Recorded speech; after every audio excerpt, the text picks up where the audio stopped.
Shalom Harvester, salam sehat sejahtera. Kita berjumpa kembali dalam program Goodness of God, Worship Night Harvest Gospel Studio yang akan menampilkan The Fathers. Tema malam ini, Call to Worship. Harvester, sebagai manusia kita cenderung mencari hal-hal untuk kita sembah. Namun seringkali kita salah dalam memilih apa yang sepatutnya kita sembah. Kita sebagai umat ciptaan Tuhan, hanya kepada Tuhanlah kita harus menyembah. Seperti yang dilakukan Abram dalam Kejadian 12 ayat 7b. Kemudian Tuhan menampakkan diri kepada Abram dan berkata, "Aku akan memberikan tanah ini kepada keturunanmu." Di sana dia membangun mezbah bagi Tuhan yang telah menampakkan diri kepadanya. Dengan kita melakukan penyembahan yang benar kepada Tuhan, itu akan memberkati tidak hanya kepada kita, bahkan sampai keturunan kita selanjutnya. Harvester, melalui program ini, mari kita bersama-sama memuji dan menyembah Tuhan dan merenungkan firman Tuhan untuk kita menjadi penyembah yang benar kepada Tuhan. Tuhan Yesus memberkati. Shalom Harvester, hari ini kita jumpa kembali dalam program Goodness of God, Worship Night with Harvest Gospel Studio. Kita akan bersama-sama memuji dan menyembah Tuhan, serta merenungkan sebagian daripada firman Tuhan. Tetapi untuk itu, dimanapun saudara berada, kita akan berdoa terlebih dahulu. Mari kita berdoa. Bapa di surga, terima kasih untuk kasih setiamu. Terima kasih untuk penyertaan-Mu di dalam hidup kami sepanjang hari ini. Bahkan sepanjang hidup kami. Bapa, malam hari ini kalau kami boleh memuji dan menyembah Engkau, boleh bersama-sama mendengarkan sebagian daripada firman-Mu, mari Engkau berkarya di tengah-tengah kami. Kami percaya kehadiran-Mu Roh Kudus akan menuntun kami semua malam hari ini. Di dalam nama Tuhan Yesus, kami berdoa dan mengucap syukur. Yang percaya, mari kita katakan sama-sama, amin.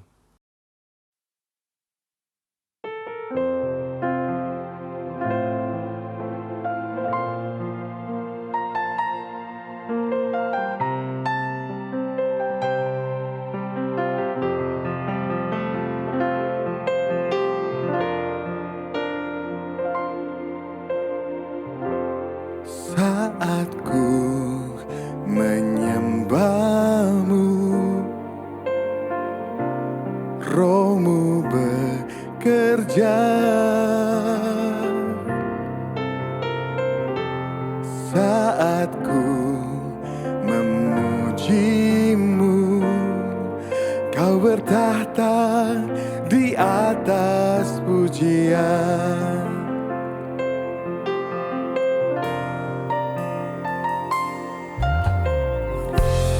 Saat ku menyembah-Mu,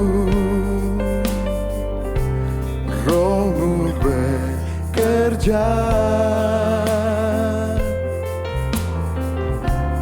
Saat ku memuji-Mu, Kau bertahta di atas pujian. Ku angkat hatiku, ku pandang kekudusan-Mu. Saat ku sembah, ku puji-Mu, ku rasakan kehadiran-Mu Tuhan.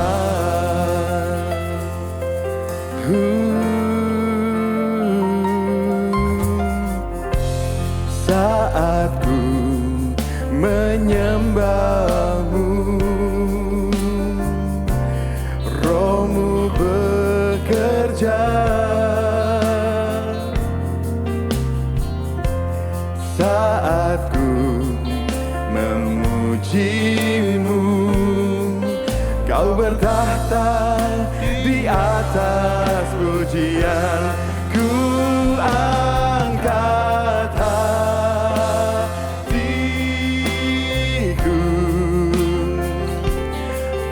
pandang kekudusan-Mu. Saat ku sembah, ku puji-Mu, ku rasakan kehadiran-Mu Tuhan. Ku angkat hatiku, ku pandang kekudusan-Mu. Saat ku sembah, ku puji-Mu, ku rasakan kehadiran-Mu Tuhan. Saat ku sembah, ku puji-Mu, ku rasakan kehadiran-Mu Tuhan. Saat ku sembah, ku puji-Mu, ku rasakan kehadiran-Mu Tuhan.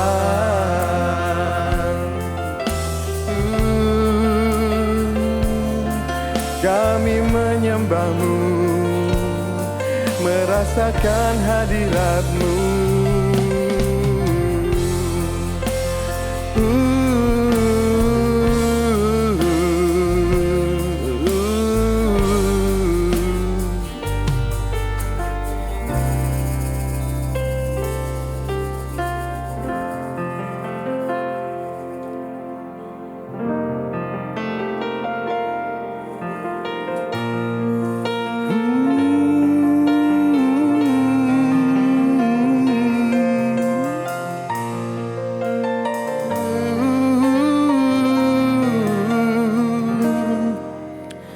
Nyanyi dan bersoraklah bagi Dia, pujian, hormat, kuasa bagi Raja. Gunung tunduk, laut bergelora, mendengar nama-Mu. Ku bersuka atas perbuatan-Mu, selamanya ku kasihi Engkau Tuhan. Tiada janji seperti yang ada padamu.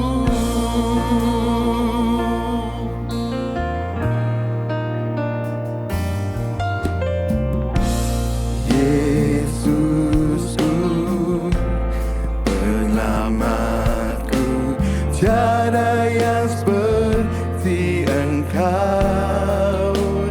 Setiap hari ku memuji keajaiban kasih-Mu,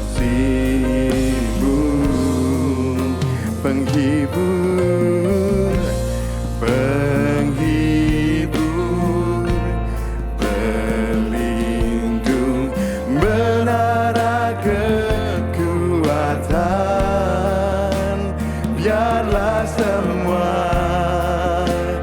yang bernafas tak berhenti menyembah-Mu.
Shalom Harvester.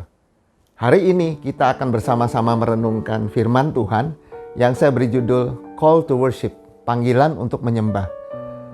Pada prinsipnya setiap manusia memiliki sebuah kerinduan untuk menyembah Tuhan.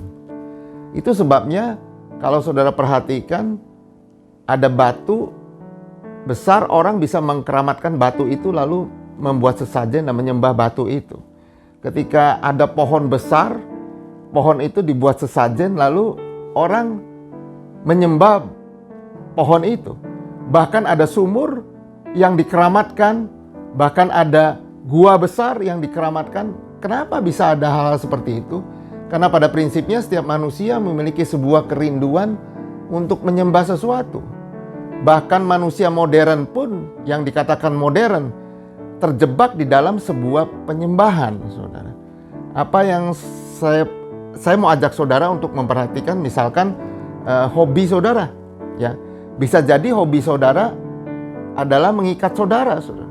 Saudara lebih senang melakukan hobi saudara daripada memperhatikan keluarga saudara. Atau misalkan orang yang saudara cintai lebih daripada Tuhan. Itu bisa mengikat kita. Atau bahkan harta dan uang kita. Ini yang paling jelas dari manusia modern. Bisa jadi kita lebih mencintai uang daripada mencintai Tuhan. Pada prinsipnya, segala sesuatu yang kita puja, yang menjadi idola, yang idol dalam hidup kita, lebih daripada Tuhan, berarti kita terikat menyembah sesuatu. Nah, hari ini kita akan bersama-sama belajar dari seorang tokoh yang namanya Abraham. Ya, kita semua sudah tahu tentang Abraham ini, dan itu sebabnya pagi hari ini saya akan ajak saudara untuk baca dari Kejadian 12 ayat 6 sampai 8. Ya, ada Alkitab besar di depan saya akan bacakan untuk saudara. Abram berjalan melalui negeri itu sampai ke satu tempat dekat Sikem, yakni pohon tarbantin di More. Waktu itu orang Kanaan diam di negeri itu. Kejadian 12 ayat 7. Ketika itu Tuhan menampakkan diri kepada Abram dan berfirman, "Aku akan memberikan negeri ini kepada keturunanmu." Maka didirikannya di situ mezbah bagi Tuhan yang telah menampakkan diri kepadanya. Ayat 8. Kemudian ia pindah dari situ ke pegunungan di sebelah timur Betel. Ia memasang kemahnya dengan Betel di sebelah barat dan Ai di sebelah timur. Lalu ia mendirikan di situ mezbah bagi Tuhan dan memanggil nama Tuhan. Nah, mengapa ayat ini yang saya ambil? So dikatakan Abram berjalan melalui negeri itu sampai ke satu tempat dekat Sikem, yakni pohon tarbantin di More. Soalnya dikatakan waktu itu orang Kanaan diam di negeri itu. Artinya apa, saudara? Artinya negeri itu adalah negeri Kanaan. Satu tanah yang dijanjikan oleh Tuhan akan diberikan kepada Abraham. Jadi saudara harus ingat dalam Kejadian 12 ayat 1 sampai dengan 3, Abraham dipanggil oleh Tuhan. Abraham menerima sebuah panggilan Tuhan bahwa melalui dia akan ada keturunan sebuah bangsa yang besar. Namanya akan dibuat masyhur. Dan bahkan dia akan menjadi berkat bagi banyak bangsa. Saudara, sebuah janji itu yang diberikan oleh Abraham. Dan ketika Abraham dengan iman, dia keluar dari negerinya, pergi ke sebuah tempat di mana tempat tersebut adalah janji Tuhan kepada Abraham. Lalu dia sampai ke satu tempat yang disebut Sikem. Saudara, mengapa Sikem ini penting, saudara? Karena di dalam ayat 7 dikatakan, maka didirikannya di situ mezbah bagi Tuhan yang telah menampakkan diri kepadanya. Jadi rupanya itulah mezbah pertama yang Abraham dirikan ketika dia dipanggil keluar dari negerinya kepada satu negeri yang dia tidak tahu. Tapi Tuhan berjanji bahwa Tuhan akan memberikan negeri ini kepada keturunannya. Tuhan akan membuat namanya masyhur. Saudara, itulah mezbah pertama yang didirikan oleh Abraham setelah dia dipanggil keluar dari negerinya, di Sikem. Saudara, kenapa Sikem ini menjadi begitu penting? Saya ingin kita melihat kepada keturunan Abraham. Apa yang terjadi kemudian kepada keturunan Abraham? Saya ingin cerita sedikit tentang satu tokoh yang namanya Yakub. Saudara, Yakub itu cucunya Abraham, ya. Abraham memperanakan Ishak, Ishak memperanakan Yakub dan Esau kakaknya. Apa yang terjadi dengan Yakub, saudara? Yakub membeli tanah itu. Saudara kalau baca di dalam Kejadian 33, Yakub menebus tanah Sikem itu. Kemudian dia mendirikan mezbah bagi Tuhan di sana. Tetapi masalahnya bukan hanya tanah Sikem itu yang menjadi begitu penting bagi Yakub. Yakub membeli tanah itu segera sesudah dia mengalami sebuah perjumpaan dengan Tuhan. Saudara, kalau saudara perhatikan dalam Kejadian 32, Yakub bergulat dengan malaikat Tuhan semalaman. Lalu malaikat Tuhan itu bicara kepada Yakub mengatakan demikian, "Siapakah namamu, Yakub?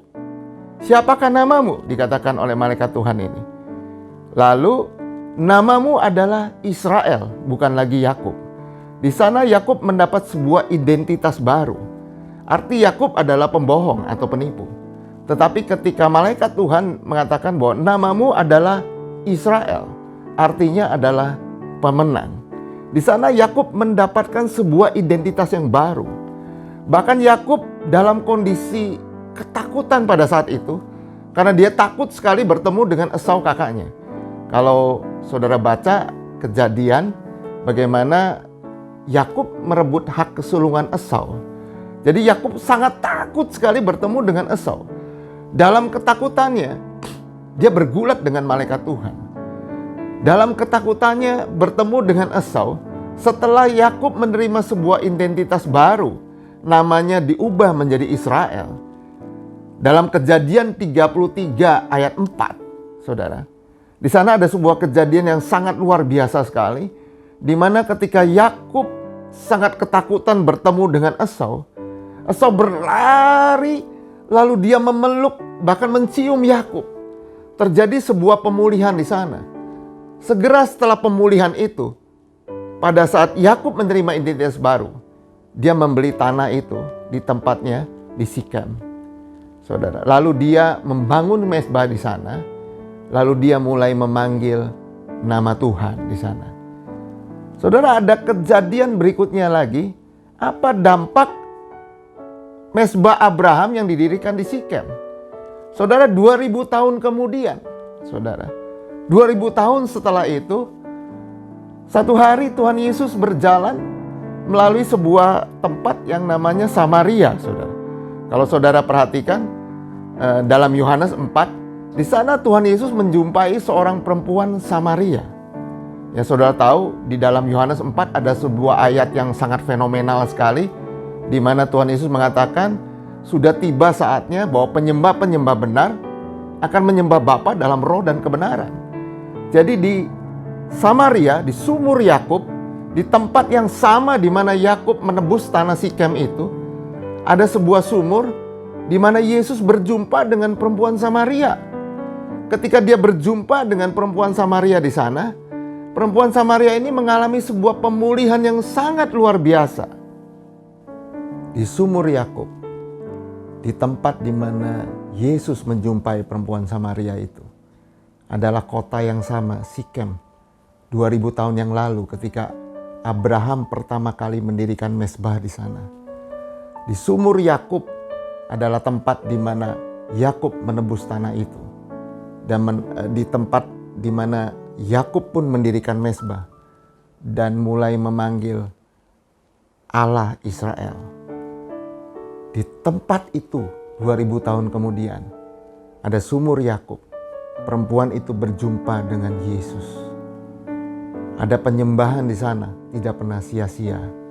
Ketika perempuan ini berjumpa dengan Yesus di sumur Yakub, ada pemulihan yang dia alami.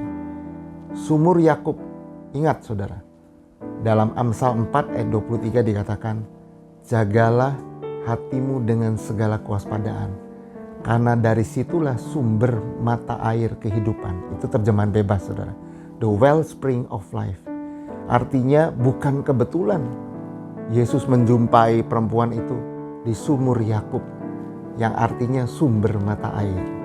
Di sana perempuan itu mengalami perjumpaan dengan Yesus. Di sana perempuan itu berubah hidupnya. dari hidup yang berantakan. Kalau saudara baca dalam Yohanes 4, bagaimana perempuan itu hidupnya berantakan sekali, kacau, saudara. Tapi sekacau apapun hidup kita, seberapa takutnya pun hidup kita, sama seperti Yakub ketika dia ketakutan menemui Esau. Ketika ada penyembahan di sana, maka ketakutan akan hilang. Ketika ada penyembahan di sana, maka Tuhan bisa memberi sebuah identitas baru kepada kita. Saudara, hari ini ketika engkau mendengarkan siaran ini, Abraham dikatakan dalam Roma 4 ayat 20, tetapi terhadap janji Allah ia tidak bimbang karena ketidakpercayaan. Malah ia, yaitu Abraham, diperkuat dalam imannya dan ia memuliakan Allah. Saudara, ayat itu menegaskan ketika Abraham, saudara, mengalami perjalanan iman yang luar biasa, saudara. Dia selalu tidak lupa mendirikan mezbah bagi Tuhan. Dia selalu tidak lupa menaikkan penyembahan bagi Tuhan. Ia diperkuat imannya dari hari ke hari. Saudara. Berapa banyak saudara yang mendengarkan siaran ini? Kalau saya boleh katakan, kalau saudara memiliki hati, ya kalau saya boleh umpamakan hati kita ini seperti kafling-kafling, saudara. Ada satu kafling di mana ketika kafling itu belum terisi oleh Yesus, saudara. Belum terpuaskan hidup kita. Sampai Yesus mengisi hati kita. Bahkan kafling itu akan menjadi lalang, ya, bukan ladang gandum, tetapi ilalang tumbuh di sana, akan menjadi kafling yang tidak terawat. Sampai saudara mulai membangun sebuah gaya hidup penyembahan kepada Tuhan.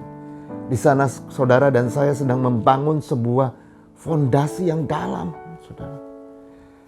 Apakah saudara punya kerinduan, saudara, untuk memberikan sebuah warisan kepada keturunan saudara, bahwa penyembahan yang kita naikkan tidak akan pernah sia-sia. Bahkan hari ini ketika siaran ini diambil, saudara, saya melihat di tempat ini, di studio ini, saudara, ketika ada penyembahan yang dinaikkan, saudara, maka di tempat ini Allah hadir, saudara. Sedalam apa kita membuka hati kepada Tuhan? Sedalam apa kita ingin membangun sebuah pola hidup penyembahan kepada Tuhan? Sedalam itulah pewahyuan Tuhan bagi hidup kita. Sedalam apa respon hati kita atas panggilan Tuhan dalam hidup? Sebesar itulah karya Tuhan dalam hidup kita.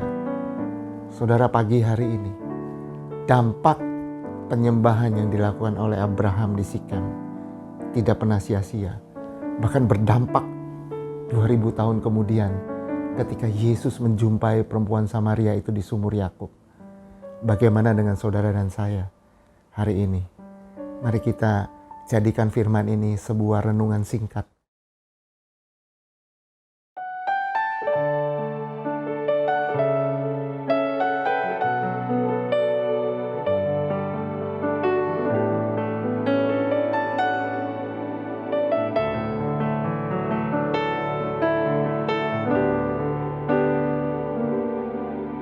Satu hal yang ku rindukan, ya Tuhan, selalu berada di dekat-Mu. Dengan segenap hati, dengan segenap jiwa, ku menanti di hadirat-Mu. Satu hal yang ku rindukan, ya Tuhan, selalu berada di dekat-Mu. Dengan segenap hati, dengan segenap jiwa, ku menanti di hadirat-Mu. Lebih dalam lagi ku rindu Kau, Tuhan, lebih dari segala yang ada. Lebih dalam lagi ku cinta Kau Yesus, ku mengasihimu.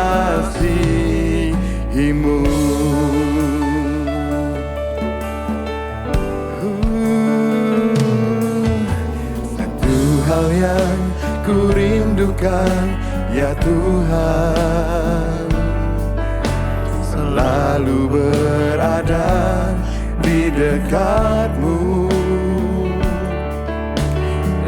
Dengan segenap hati, dengan segenap jiwa, ku menanti di hadirat-Mu. Satu hal yang ku rindukan, ya Tuhan, selalu berada di dekat-Mu. Dengan segenap hati, dengan segenap jiwa, ku menanti di hadirat-Mu. Lebih dalam lagi ku rindu Kau Tuhan, lebih dari segala yang ada. Lebih dalam lagi ku cinta Kau Yesus, ku mengasihimu.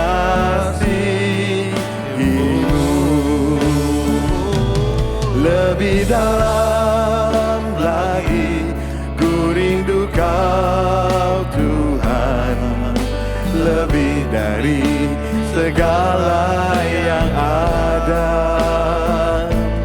Lebih dalam lagi ku cinta Kau Yesus, ku mengasihimu.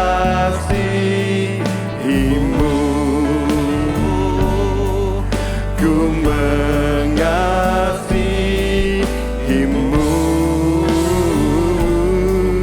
Ku mengasihimu.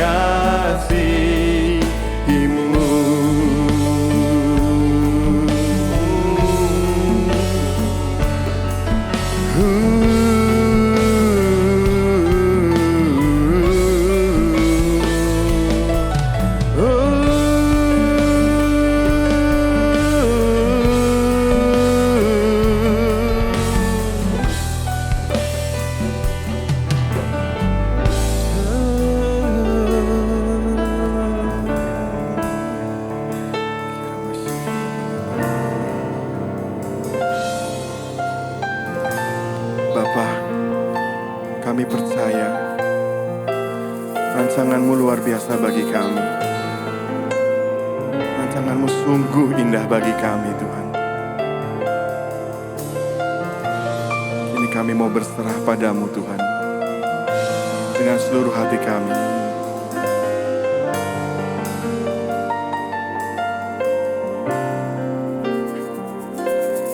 Kini aku percaya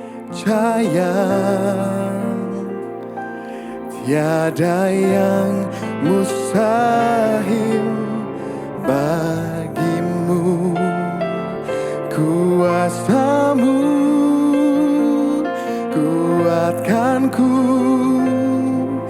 dasarku berharap.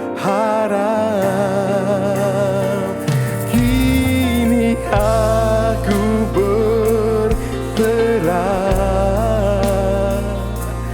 pada rancangan-Mu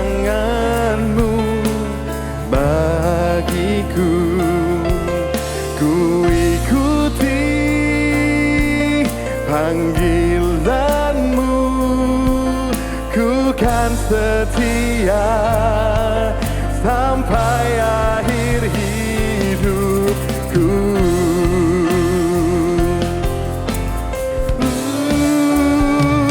Kini aku percaya tiada yang mustahil bagimu. Kuasa-Mu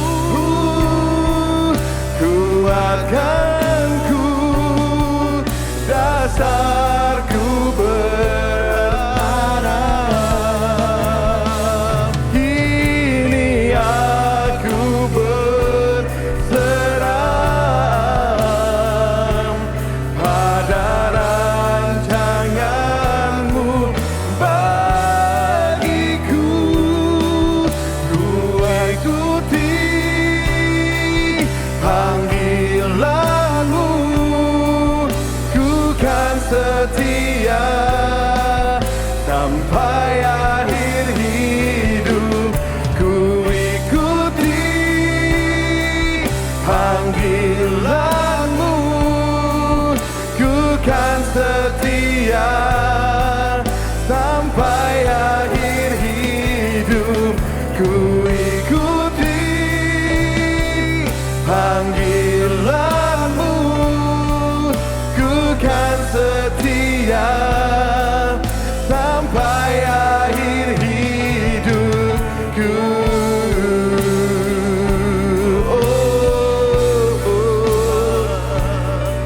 Sampai akhir hidupku, aku kan setia